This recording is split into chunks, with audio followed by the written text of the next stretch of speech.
যুবক যখন সেজদায় যায়, যুবক তো জানে না, ও তো জানে আমার চলায় জমিন কাঁপে, ও তো জানে যে আমার চলায় এলাকা কাঁপে। হায়, ও জানে না ওর সেজদায় যে আরশ কাঁপে, ওটা ও জানে না। যদি জানতো তো এলাকা কাঁপাইতো না, যদি জানতো তো জমিন কাঁপাইতো না, ও সেজদা দিতে থাকতো আর আরশকে কাঁপাইতে থাকতো। যুবকের সেজদায় আরশ কাঁপে, আরশ। যুবক যখন সেজদায় যায়, সেজদায় পড়ে তো আল্লাহ ফেরেশতা, নাইলে এই হাদিস কোনোদিন আসতো না। আল্লাহ ফেরেশতাকে বলে উনজুর ইলা শাব মাযা ইয়াফআল, যুবকের দিকে তাকাতো কি করে আল্লাহ জানেন। তো ফেরেশতা বলে জাআলা আজলাহু ওয়া মাজালাহু লিআজলিক, সবকিছু বিসর্জন দিয়ে আপনার কুদরতি পায়ে মাথা ঠেকায় দিয়েছে। তা আল্লাহ বলে হাদা আবদি হাক্কা, এ আমার পারফেক্ট বান্দা, ইন্নী উবাহি বিহিল মালাইকা, তোমাদের উপরে আমি একে নিয়ে গৌরব করি। যখন সেজদায় চিৎকার দেয় সুবহানা রাব্বিয়াল আলা, আল্লাহ বলে সাব্বাহতানি সাব্বাহতুক, তুই আমাকে পবিত্র বললি, যাহ তুই পবিত্র, তোর গুনাহ মাফ, সেজদার থেকে উঠার আগে মাফ। আলাইতানি ফাআলাইতুক, মহান বললি, তুইও সৃষ্টির ভিতরে মহান। দুনিয়া আলারা তোকে কি দিবে? কিয়ামতের দিন আমি তোকে আরশের নিচে সুপার ডিলাক্স গ্যালারিতে বসাবো। গ্যালারিতে, সুপার ডিলাক্স গ্যালারি বোঝেন? 7 জনের ভিতরে একজন ওই যুবক যে যৌবন আল্লাহর সাথে বিনিময় করে। আল্লাহ বলে তাকে আমি আরশের নিচে গ্যালারিতে বসাবো। সাবআতুন ইয়াদিল্লুহুমুল্লাহু তাহতা দিল্লি। দুনিয়াওয়ালারা তোকে কি দিবে? দুনিয়াওয়ালারা অতক্ষণ দিবে যতক্ষণ স্বার্থ আছে। হইতে পারে স্বার্থ শেষ তো তোমার এতিম বাচ্চা, তোমার দুধের শিশুকেও এতিম করতে দুনিয়াওয়ালারা দ্বিধা করবে না, দ্বিধা করবে না। তোমার নববধূকে বিধবা বানাইতে দুনিয়াওয়ালারা দ্বিধা করবে না। অতদিন তুমি চামচ, যতদিন তুমি বোঝেন। রাগ হয়ে গেলেন? যুবক পায়ে হাত রাখি, মাপ চাই তোমাদের কাছে। অতদিন তুমি দুনিয়াওয়ালাদের কাছে দাম পাবে যতদিন তুমি চামচ হবে, চামচ। আল্লাহ বলে আমার কাছে দাম ভিন্ন, সত্য এটি। এই জন্য আসেন আজকের মজলিস থেকে ওয়াদা করে উঠি যে আজকের থেকে ভাববো যে আমি যে কোনো মুহূর্তে যেতে পারি। আমি বাবাইতে চাই, এই জন্য আমার কাছে পিছনে একটা প্রমাণ আছে। এই উম্মত যদি ভাবতে ভাবতে কোনো দিক দিশা না দেখে আর যদি মাথায় হাত উঠায়া দিয়া চিৎকার দেয় আল্লাহ, কোনো দিকেই তো দেখি না, নিজেকে কি ধ্বংস করে ফেললাম? এটা মুখ দিয়া উচ্চারণ করতে দেরি, আল্লাহ ঘোষণা দিতে দেরি করেন না। ফালাম্মা তায়াক্কানতা বিল বাওয়ার ওয়া যানানতা আন্নাকা মিন আহলিন নার মানাহতু ইলাইকা রিদওয়ানি ওয়াল্লাইতু ইলাইকা গুফরানি ওয়া কুলতু লাকা লা তাহসান গফারতু লাকা যুনুবা ওয়াল আওসার ওয়া লিআজলিকা সাম্মাইতু নাফসিয়াল আসিসুল গফফার। আল্লাহ বলে তুই চিৎকার দিতে দেরি, আমি রেজার চাদর দিয়ে তোকে ডাকতে দেরি করি না, মাগফিরাতে ডুবাইতে দেরি করি না। তুই অনুভব করিস না, তোর পিঠে হাত রাখা আমি বলতে থাকি চিন্তা করিস না, গুনাহ খাতা মাফ করে দিলাম, তোর জন্যই তো আমি আজিজুল গফফার। এই জন্য চিন্তা করাইতে চাইতেছি। আসেন আজকের থেকে একটু চিন্তা করি যে আমি প্রস্তুত কতটুকু, প্রস্তুতি কতটুকু। এটার জন্যই আল্লাহ ওয়ালাদের সোহবত লাগবে, এটার জন্যই হক্কানি আলেমদের স্পর্শ লাগবে। মেরে দোস্ত, চোখের পর্দা একদিন খুলা যাবে। যদিও আজকে আমরা নিশাগ্রস্ত, কোরআনই বলে ওয়াতারান নাসা সুকারা, আজকে সবাই আমরা নিশাগ্রস্তের মতো। যুবক যৌবনের নিশায়, নারী নারীত্বের নিশায়, পুরুষ পুরুষত্বের নিশায়, বাড়িওয়ালা বাড়ির নিশায়, দোকানওয়ালা দোকানের নিশায়, হাটওয়ালা হাটের নিশায়, ঘাটওয়ালা ঘাটের নিশায়, রোডওয়ালা রোডের নিশায়, অফিসওয়ালা অফিসের নিশায়, আদালতওয়ালা আদালতের নিশায়। প্রত্যেক ব্যক্তি কসম খোদার আমরা নিশাগ্রস্ত, যার কারণে অনুভব হয় না কিছু। ঘোর একদিন কাটবে, খোদার কসম কাটবে। মালাকুল মউত হাত রাখতে দেরি, নিশার ঘোর কাটতে দেরি হবে না। নিশার ঘোর কেটে যাবে, আমাদের নিশার ঘোর কেটে যাবে। কবি শুধু শুধু বলে নাই ফাসাউফা তারা ইদান কাশাফাল গুবারু আফারসুন তাহতা রিজলিকা আম হিমার। কোরআনও এক জায়গায় বলতেছে তুমি অতি সত্বর দেখবে, অতি সত্বর তুমি দেখবে, বেশি দূরে না। তারাউনাহু বাঈদা ওয়া নারাহু কারীবা। আল্লাহ বলে ভাবতেছো তুমি অনেক দূরে, না না আমরা দেখতেছি তোমার নাকের ডগায় চলে আসছে, তোমার দুয়ারে চলে আসছে। এই জন্যই আল্লাহর রাসূল দয়ার নবী সতর্ক করছেন উম্মতকে, আসবাহতা ফালা তানতাযিরিল মাসা, সকাল মিলল তো দুপুরের অপেক্ষা করো, বিকালের অপেক্ষা করো না, বিকাল মিলল তো সকালের অপেক্ষা করো না। এই জন্য আসেন, আল্লাহ ওয়ালাদের সোহবত লাগবে,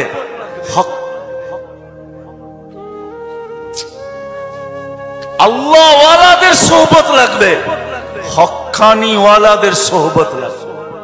এদের সোহবতে যাবে যখন, সোহবত লাগবে, পরিবেশ লাগবে।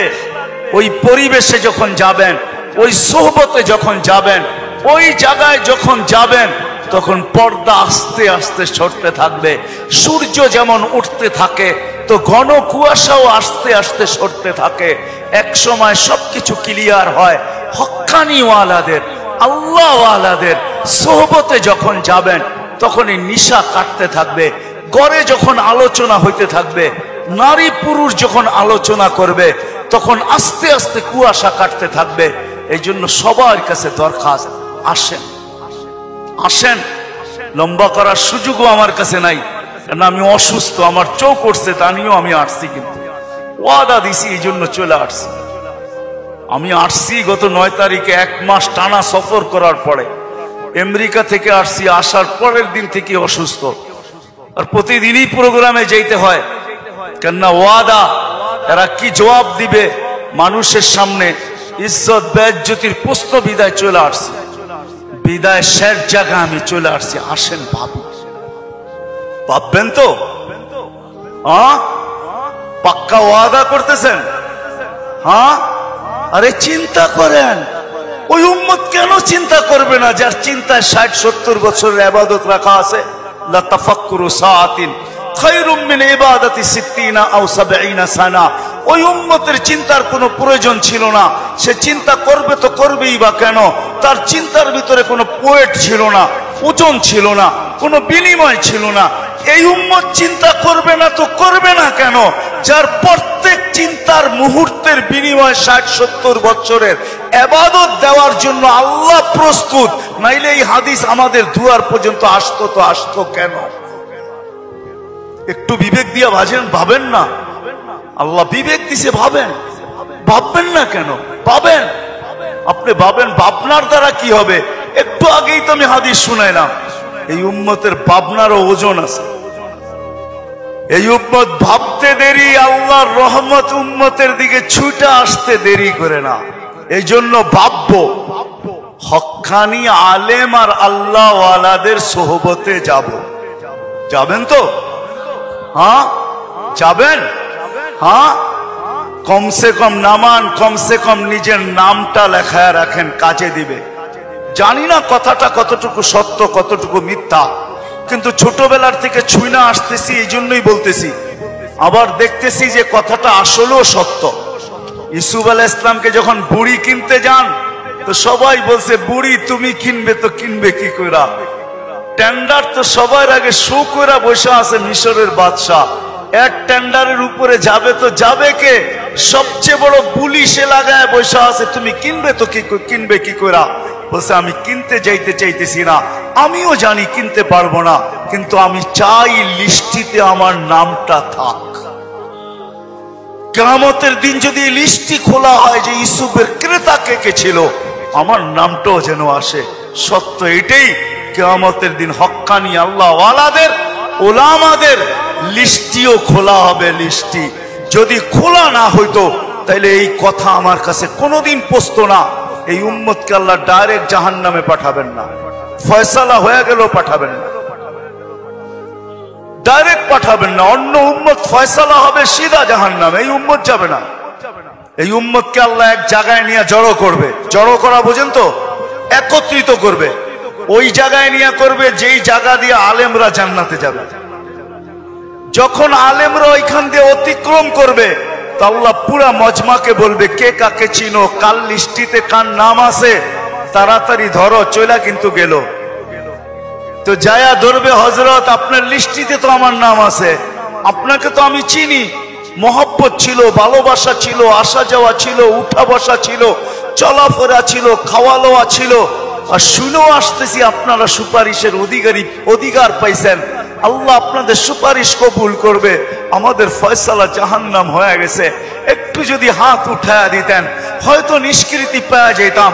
তো আলেমরা দেখবে যে ঠিক কিনা তার কথা, ওইখানে আল্লাহ প্রমাণিত করবে প্রজেক্টরের ভিতরে, দেখতে সে যা বলবে ওটা সত্যায়িত হইতে থাকবে।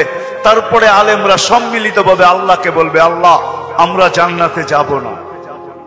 তা আল্লাহ বলবে কেন যাবে না? এরা সবই তো আমগো লিস্টির মানুষ, সবই তো পরিচিত, এরা দুযোগে চলে যাবে আর আমরা জান্নাতে চলে যাব। রাসূলুল্লাহ সাল্লাল্লাহু আলাইহি ওয়াসাল্লামকে মুখ দেখাবো তো দেখাবো কি? যাব না। বলছে কেন, কখন যাবে? এদেরকে দিলে যাব। তা আল্লাহর রহমত জোশ আসবে, আল্লাহ বলবে যে যাকে চিনো নিয়ে চলে যাও, এটার নামই সুপারিশ। এই জন্য বলি কমসে কম নামটা রাখেন লেখা, জান সম্পর্ক জোড়েন আল্লাহ ওয়ালাদের কাছে, আর বলেন হুজুর আমার নামটা একটু লেখা রাখেন, যে আপনার সাথে আমার সম্পর্ক লেখা রাখেন। চড়বেন তো, নাইলে আমি এত লম্বা কথা বলতাম না। আর তিথি হইল আজকের থেকে কোনোদিন নামাজ ছাড়বো না, ওয়াদা কিন্তু পাক্কা। যেইখানে থাকি, যেই অবস্থায় থাকি, যেইখানেই থাকি ওইখানেই দাঁড়ায়। দুনিয়ার কিছু নামাজ আছে, এক নামাজে জান্নাত আছে। হ্যাঁ হ্যাঁ আছে, হুজুরকে জিজ্ঞেস করেন। পাহাড়ের চূড়ায় আজানের আওয়াজ গেছে, ওইখানেই দাঁড়ায় গেছে আল্লাহু আকবার। চূড়ার নামাজ তাকে জান্নাত দিবে, জান্নাত। হ্যাঁ ক্ষেতের ভিতরে আছে, ক্ষেতের আইল বলেন আর লাইল বলেন আর যেটাই বলেন, ক্ষেতের ভিতরে আছে, আজানের আওয়াজ আসছে, ওইখানেই আতাইলের ভিতরে বলেন আর লাইলের ভিতরে বলেন আর আইলের ভিতরে বলেন, গামছা বিছাইছে আর আল্লাহু আকবার। মালিক তুই বড়, আমার ক্ষেত বড় না। অফিসে আছে, কাজ করতে করতে ছুটার রাস্তা নাই, চেয়ারের পাশে দাঁড়ায় গেছে আল্লাহু আকবার। এই সমস্ত ক্ষেত্রগুলা জান্নাত ওয়াজিব করে দেয়, ওয়াজিব। আল্লাহ ফেরেশতাদেরকে দেখায় কত ব্যস্ত, দেখ তারপরেও আমার ডাক শুনতে দেরি, আল্লাহু আকবার বলতে দেরি করে নেয়। আল্লাহ কত বড়। আমি যদি বিজ্ঞান পড়াইতাম আপনাদেরকে, তাহলে পড়াইতাম আল্লাহ কত বড়। কার কুদরতি পায়ে রাখা, পাও রাখার অনুমতি, মাথা রাখার আপনাকে অনুমতি দিতেছে। আল্লাহু আকবার শুধু তর্জমা জানি আল্লাহ মহান, কিন্তু সৌরজগৎ দিয়া জানি না। যদি সৌরজগৎ পড়াইতাম তাহলে আপনাদেরকে আমি দেখাইতাম কত বড় আল্লাহর কুদরতি পায়ে আপনি মাথা টেকাইতেছেন, কত বড় আল্লাহ। এটা সৌরজগৎ পড়া ছাড়া বুঝে আসবে না আল্লাহ কত বড়। সৃষ্টি পড়া ছাড়া বুঝে আসবে না আল্লাহ কত বড়। উর্দু জগৎ পড়া ছাড়া বুঝে আসবে না আল্লাহ কত বড়। তখন আল্লাহ বড় বলবেন, কিন্তু দিয়া বলবেন কিন্তু দোকান। আল্লাহ বড় মানি, কিন্তু দোকান কার কাছে রেখা যাব, অফিস কার কাছে রেখা যাব, ক্ষেত খামার কার কাছে রেখা যাব, কিন্তু বলবেন। আর যদি আল্লাহকে চিনার মতো চিনেন, তাহলে ওই সাহাবীর মতো বলবেন, নামাজে ব্যথা, নামাজে প্রতিবন্ধক। পাখি বাগানের ভিতরে ফরফর করতেছে, নামাজের ধ্যান ছুটা গেছে। ঘন বাগান ছিল, খেজুরের বাগান, তো পাখি ফরফর করতে যায়, নামাজের থেকে ধ্যান ওইদিকে সরা গেছে। সালাম ফিরাইতে দেরি, বাগান সৎকা করতে দেরি করে না। সৎকা থাকবে না বাঁশ, বাজবে না বাঁশি, থাকবি না তুই, ফরফর হবে না, আমার নামাজের ধ্যানও নষ্ট হবে না। আমি তো আল্লাহু আকবারের সামনে। আল্লাহকে যদি চিনে তাহলে ওই আবু দাহদার মতো হয়। এক খেজুর গাছ 600 খেজুর গাছের বাগান, এক খেজুর গাছের বিনিময় আল্লাহর রাসূল ওয়াদা করছে এক সাহাবীর সাথে যে খেজুরের মালিক থেকে তোকে বাগান গাছ নিয়ে দিব, কিন্তু ও ছিল মুনাফিক। বলছে খেজুরের গাছ আমাকে দে, তোকে আমি জান্নাতে বাগান নিয়ে দিব। ইয়া রাসূলুল্লাহ, আমার ছেলে সন্তান এই খেজুরের গাছের খেজুর খুব পছন্দ করে, এটা ছাড়া যা চাইতেন তাইলে দিতাম, এটা দিব না। আবু দাহদা পাশে দাঁড়ায় শুনতেছিল, তো বলছে ইয়া রাসূলুল্লাহ, কানে কানে আমি নিয়ে দিলে দিবেন? অবশ্যই দিব, কেননা উনি মুনাফিকের রক চিনতেন। তো যা বলছে খেজুর গাছ বেচবি? আল্লাহর রাসূল রে দিলাম না, তোকে কি করে দেই? কতগুলা খেজুর গাছ হইলে দিবি না, এটা কতগুলা হইলে দিবি না? তো বলে খেজুরের সিজন চলতেছে, সব গাছে খেজুর ভরা। বলছে তোমার ওই 600 বাগানের 600 খেজুর গাছের বাগানটা আছে, ওইটা দিবা? তাহলে দিয়া দিব। ডান, দিয়া দিলাম। দেখে খেজুর গাছ ডন কয়া ছুটা শুরু করছে, কেননা আবু উম্মুদ দাহদা খেজুর বাগানের ভিতরে বাচ্চা কাচ্চা নিয়ে খেজুর পাহারা দিতেছিল, নিজে খেজুরের বাগানও ঢোকে নাই, বাহির থেকে দাঁড়ায় চিৎকার দিতেছে, উম্মুদ দাহদা কি হয়েছে? কয় জলদি বাহির হ, খেজুর গাছ বেচা বিক্রি হয়ে গেছে। কয় কোথায়? আল্লাহর রাসূলের সাথে জান্নাতের বাগানের বিনিময়। তো ছেলে সন্তান নিয়ে মহিলা স্লোগান দিতে দিতে বাহির হইতেছে, কি? রবিহাল বাইয়া বা দাহদা, রবিহাল বাইয়া বা দাহদা। আবু দাহদা, বড় লটারি জিতা গেছিস তুই, বড় লটারি জিতা গেছিস। বাহির হয়ে চলে আসছে, 600 খেজুর গাছ দেয়া দিছে। আল্লাহর রাসূলকে বলছে, ইয়া রাসূলুল্লাহ, খেজুর গাছ কিনা ফেলছি। কয় কি দিয়া কিনছিস? কয় 600 খেজুর গাছের বাগান দিয়া কিনা নিছি। আবু দাহদা, আল্লাহ তোকে এর চেয়ে 10 গুণ বড় বড় জান্নাত দিবে। আমি তোর খেজুরের বাগান দেখতেছি জান্নাতের ভিতরে। সত্য এটা, ওরা চিনছে আল্লাহু আকবার কি জিনিস, ওরা চিনছে লা ইলাহা ইল্লাল্লাহ কি জিনিস, মুহাম্মাদুর রাসূলুল্লাহ কি জিনিস। এই জন্য ওয়াদা করেন আজকের থেকে নামাজ ছাড়বো, পাক্কা ওয়াদা। যুবকরা কি বলে? পাক্কা ওয়াদা। ইনশাআল্লাহ হুজুর দোয়া করবে, তারপরে এখান থেকে উঠা যাব, এর আগে কেউ যাব না। আমি আপনাকে চোখ খুলা দেখাইতে পারি, আমার চোখে চোখ উঠার কারণে কথা বললে অনেক জোর লাগে। আবার কালকেও প্রোগ্রাম আছে, ডেলি আছে। আসছি আমি 9 তারিখে, 1 মাস সফর করার পরে টানা আমাদের তাবলিগি সফর ছিল। 1 ঘন্টার জন্য এরকম কোনো সুযোগ ছিল না থামার। তারপরও চলে আসছি। উঠা চলে যাবেন? আল্লাহওয়ালা মানুষ, একটু আগেই তো আল্লাহওয়ালাদের সোহবত বলতেছিলাম। ইনশাআল্লাহ ওনার দোয়া শুইনা, দোয়া নিয়া তারপরে যাব। আল্লাহ আমাদের সবাইকে আমল করার তৌফিক দান করে।